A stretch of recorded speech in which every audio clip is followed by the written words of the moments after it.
याकूब 1 उसकी 2 आयत में लिखा है, हे मेरे भाइयों, जब तुम नाना प्रकार की परीक्षाओं में पड़ो तो इसको पूरे आनंद की बात समझो। अपने पड़ोसी को बोलो, बोलो जब तू दुखी हो, परीक्षा में हो, तो इसे आनंद की बात समझना है।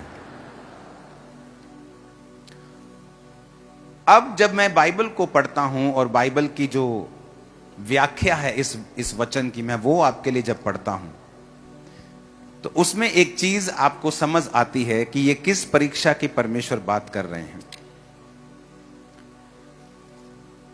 अपने पड़ोसी को बोलो, ध्यान से सुन। इसमें लिखा है कि जो शब्द परीक्षा है ये ग्रीक शब्द पैरासमोई से निकला है, जिसका अर्थ है संसार और शैतान की ओर से सताव और कष्ट। विश्वासी को इन सताव और कष्टों का आनंद पूर्वक सामना करना चाहिए, क्योंकि परीक्षा से धीरज और सिद्ध किया हुआ चरित्र और परिपक्व आशा उत्पन्न होती है।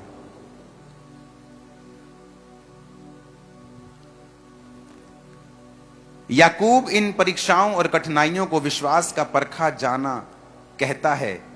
कई बार एक विश्वासी के जीवन में परीक्षाएं इसलिए आती हैं कि परीक्षा उसके विश्वास की ईमानदारी को परख सके।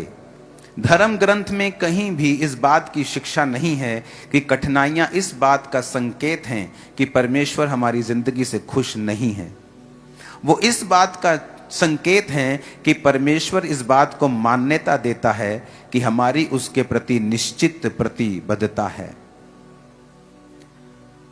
4 आयत में लिखा है, धीरज को अपना पूरा काम करने दो ताकि तुम पूरे और सिद्ध हो जाओ और तुम में किसी बात की घटी ना रहे। व्याख्या कहती है सिद्ध हो जाने का मतलब है ग्रीक भाषा में टेलियोस, जिसका मतलब है कि परमेश्वर के साथ ऐसा सही संबंध जो एक मन के साथ भक्ति, आज्ञाकारिता और निर्दोषता के साथ परमेश्वर को प्रेम करने के प्रयास में लगा रहता है और उसमें फल लाता है।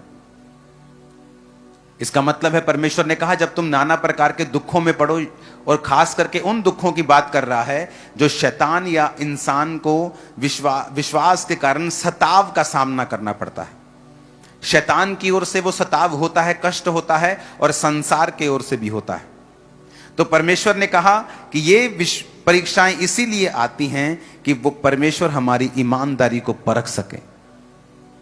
वो लोगों को मैंने ऊपर जाते हुए नहीं देखा लाइफ में, जो बड़े बुद्धिमान थे, वचन की बड़ी नॉलेज थी, मैंने उनको जाते हुए देखा है जिन्होंने अपनी परीक्षाओं में परमेश्वर को छोड़ा नहीं है।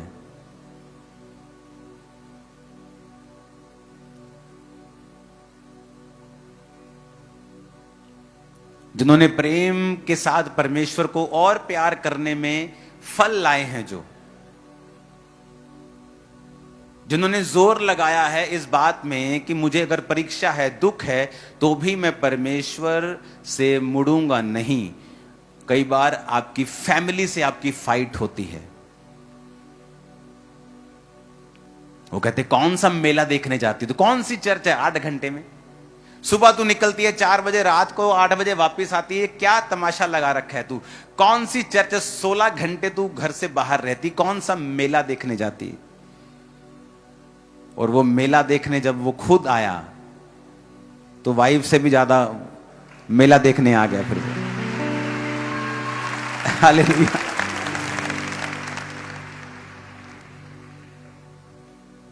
उसने कहा कि अगर तुम्हारे जीवन में सताव है और कष्ट है तो परमेश्वर तुम्हारी ईमानदारी को परख रहा है। मैंने देखा है वो लोगों ने परमेश्वर से बेहतर जीवन पाया है जिन्होंने अपने दुखों में परमेश्वर को छोड़ा नहीं। आपका विश्वासी, आपके परिवार में कोई विश्वास नहीं करता, आपकी उससे फाइट होती है। वो कहते हैं अगर तेरा परमेश्वर सच्चा है तो बीमार क्यों है तू, तेरी चर्च तो लोगों को हील करती है, तेरी चर्च तो लोगों को छुड़ाती है, तेरा परमेश्वर तो लोगों को आजाद करता है, फाइनेंशियली ब्लेस करता है, पर तू गरीब है, तू बीमार है, तू परीक्षाओं में गुजर रहा है, तेरा परमेश्वर कहां है। अब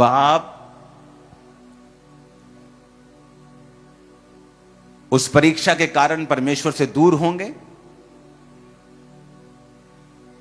या सब कुछ इग्नोर करके परमेश्वर को पहने रखेंगे, उसके पास रहेंगे?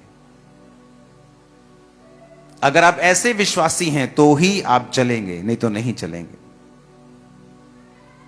सब बोलो आमीन। फिर उसने 13 आयत में लिखा, जब किसी की परीक्षा हो वो ना कहे कि मेरी परीक्षा प्रभु की ओर से होती है। अब ये और बात कर रहा है, ये परीक्षा वो परीक्षा नहीं है जो शैतान के सताव के कारण आई। ये वो परीक्षा है जो विश्वासी अपनी ही अभिलाषा से खींचकर और फंसकर परीक्षा में पड़ता है। 15 आयत में लिखा, फिर अभिलाषा गर्भवती होकर पाप को जनती है, पाप बढ़ जाता है तो मृत्यु को उत्पन्न करता है। हे मेरे प्रिय भाइयों, धोखा ना खाओ। ऐसा फिर नहीं है कि आप चोरी कर लें और आप कहें कि परमेश्वर मेरी परीक्षा कर रहा है। लिखा, बुरी बातों से परमेश्वर आपकी परीक्षा नहीं करता है। इन चोरियों से, व्यभिचार से, इन चीजों से आपको बच के रहना है, क्योंकि वो परमेश्वर की ओर से परीक्षा नहीं है, वो शैतान चाहता है आप उसमें फंसें। लेकिन कहता, जब सताव आएगा, जब परमेश्वर के नाम के कारण तुम्हारा विरोध होगा, जब तुम्हें अलग अलग बातें बोली जाएंगी, जब तुम्हारे विश्वास को परखा जाएगा, सही होने के बावजूद भी तुम्हारी जिंदगी में कोई दुख होगा, तब वो तुम्हारे जीवन में प्रूफ करेगा, जब तुम प्रभु में बने रहोगे, कि वाकई तुम्हारी ईमानदारी सच्ची है और तुम परमेश्वर के सच्चे भक्त हो, सच्चे बेटे और सच्ची बेटी हो। आमीन।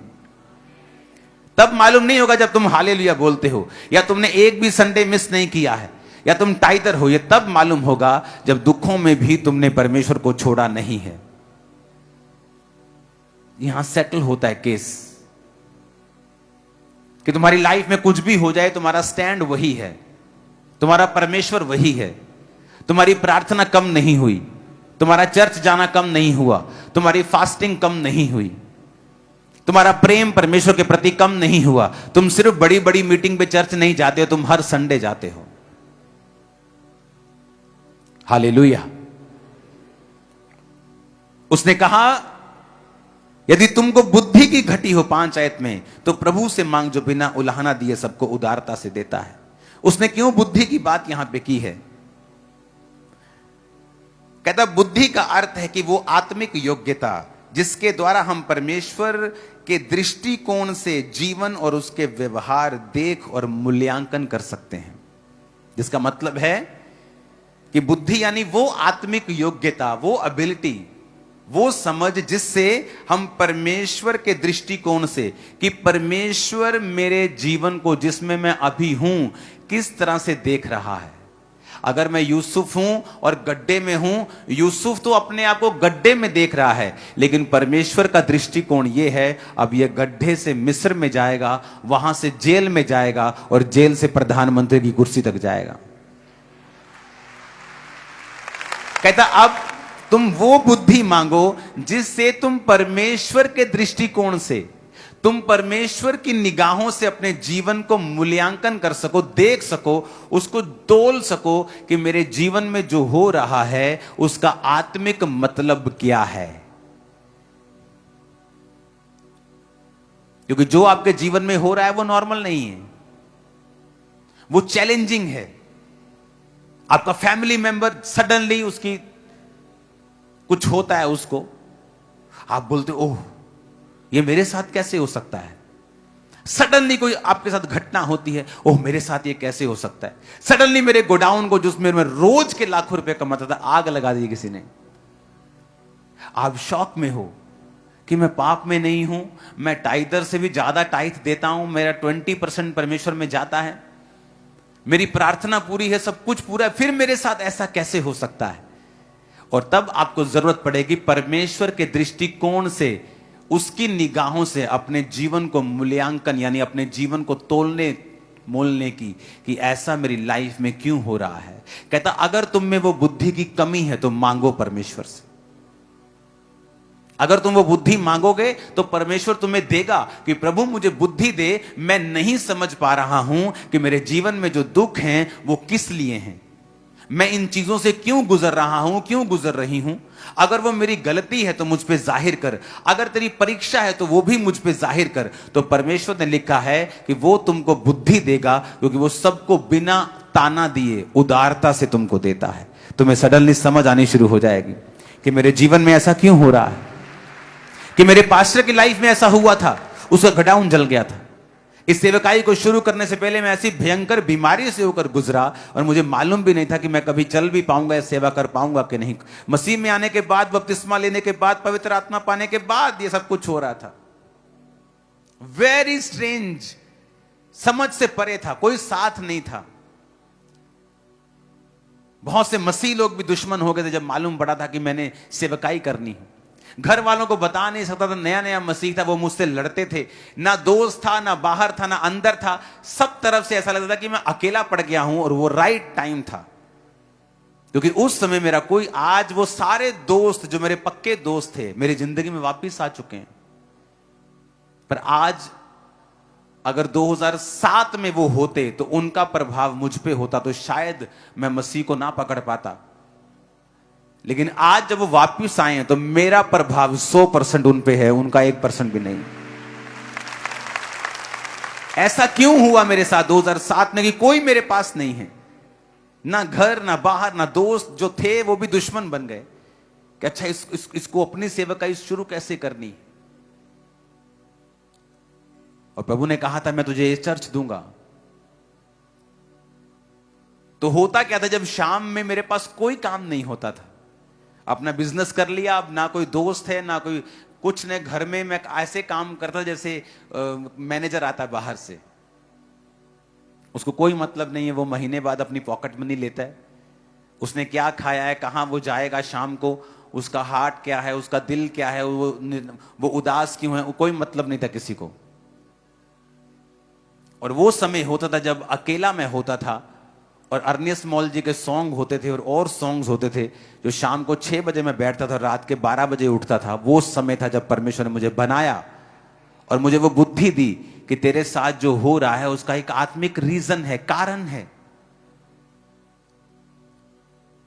और उन दिनों का जो मसा था, आज आप वो दिनों का मसा देख रहे हो, वो दिनों का।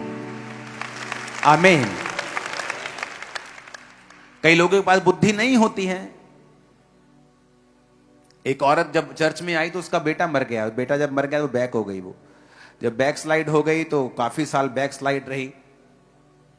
बच्चे बड़े हो गए, उनकी जिंदगी में मुसीबतें आने लगी। जब बड़ी बड़ी मुसीबतें आने लगी तो फिर से जब खामरा चर्च खुली तो वो खामरा चर्च में आई और बोलती 31 साल पहले मैंने परमेश्वर को छोड़ दिया था।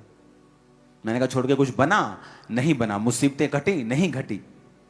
काश उस समय तूने परीक्षा में वफादारी दिखाई होती और आज तू किसी अच्छी जगह पे, पोजीशन पे स्टैंड कर रही होती। लेकिन फिर उसने परमेश्वर को जीवन दिया और परमेश्वर ने उसके लोगों को फिर छूना शुरू किया, उसकी फैमिली को छूना शुरू किया। लोग होते हैं जो एक इंसिडेंट, एक घटना के बाद परमेश्वर को छोड़ देते हैं। कोई 10 साल बाद वापस आता है, क्योंकि आना तो परमेश्वर के संग ही है। जब मालूम होता है कि परमेश्वर से हटने के बाद मुसीबतें कम नहीं होगी, शैतान आपको छोड़ के जाएगा नहीं, वो तो बढ़ेगा। अपने पड़ोसी को बोलो बुद्धि, आत्मिक बुद्धि, योग्यता, परमेश्वर की दृष्टि से सब कुछ देखने की। आमीन, आमीन। लेकिन हमें बुद्धि प्राप्त करने के लिए प्रभु के पास जाने और विश्वास पूर्वक उससे मांगने की जरूरत है। कि हमें विश्वास से प्रभु से मांगना है कि प्रभु मैं जिस चीज से गुजर रहा हूं मुझे अपनी बुद्धि दें, मैं देख सकूं, मैं हटूं ना। मुझे अपनी विजडम दें कि मैं अपनी जिंदगी को देख सकूं कि मेरी लाइफ में ऐसा क्यों हो रहा है। क्योंकि विश्वास बिना परमेश्वर को प्रसन्न करना अन होना है। आप उसे प्रसन्न नहीं कर सकते अगर आपकी लाइफ में विश्वास नहीं है तो। Hallelujah, hallelujah. एक विश्वासी को डेडिकेटेड होना चाहिए। इस साल हम करोड़ों में सुसमाचार को बांटेंगे। इस साल चर्च ने फैसला किया है। पहले एक प्रिंटिंग प्रेस थी मेरी जो चर्च का काम करती थी, लेकिन अब वो डिमांड करोड़ों पम्फलेट्स की है एवरी ईयर। चर्च में बहुत सारी सुसमाचार की टीमें थी। बहुत जल्दी मैं आपको बुलाऊंगा जिन लोगों ने चर्च में आकर सुसमाचार टीम का जो हिस्सा बने हैं। मैं आपके साथ जल्दी मीटिंग करूंगा, खाना खाएंगे इकट्ठे हम एक दिन। अब सोच रहे हैं सभी मैं क्यों नहीं आया। तो चर्च एक प्रिंटिंग प्रेस नई बाय कर रही है, उसका टोटल खर्चा 1 CR के करीब होगा। 60 लाख की 70 लाख की मशीन होगी, बाकी सब खर्चे होंगे। तो उसे 15-20 दिनों में हमें बाय करना है और आपको अपने बीज 15-20 दिनों के अंदर ही सबमिट करवाने हैं, क्योंकि उसकी इंस्टॉलेशन में भी 4-5-6 दिन 10 दिन जाते हैं। और वो 4 कलर मशीन है जिससे जल्दी जल्दी छपते हैं, बार बार पेज को दोबारा वापस अंदर देना पड़ता है, फिर निकलता है, फिर जाना पड़ता है। लेकिन जो ये मशीन होगी जो एक बार में ही पंफलेट को छापेगी। ऐसी टीमें हैं जिन्होंने 60 लाख पंफलेट हमसे मांगे हैं 1 साल के। उनके पास पैसा जितना होता है वो यूज कर लेते हैं, लेकिन उनके पास पैसा नहीं होता तो फिर वो कर नहीं पाते। चर्च अलग से करती है, वो एक अलग टीम्स बनी हुई है, अलग अलग हर बंदा सुसमाचार फैला रहा है। तो हमने फैसला किया कि चर्च उनको जल्दी ही प्रोवाइड करके देगी जितना चर्च कर पाएगी। आप में से जितने लोग सुसमाचार में इवेंजलिज्म पार्टनरशिप में आएंगे, आपकी भी मीटिंग होगी प्रेयर माउंटेन में, और उस इवेंजलिज्म पार्टनरशिप से ये हेल्प होगी कि हम ज्यादा से ज्यादा लोगों को सुसमाचार देंगे। उसमें मोबाइल्स के स्टिकर से लेके, बाइबल्स के स्टिकर से लेके, प्लेन्स के नहीं, वो जो क्या आपको बोलते हैं उनको, ट्रेन्स के स्टिकर्स होते हैं, बसों में लगते हैं, छोटी फ्लेक्सिस, पंफलेट्स, मीटिंग के पोस्टर्स, जानकारी, चर्च के बड़ी उसमें चीजें हैं, 10-15 तरह की उसमें चीजें हैं जो हम लोगों को फ्री अब देने वाले हैं। तो आपको प्रार्थना भी करनी है, क्योंकि इस साल सुसमाचार करोड़ों में जाएगा इन जीसस नेम।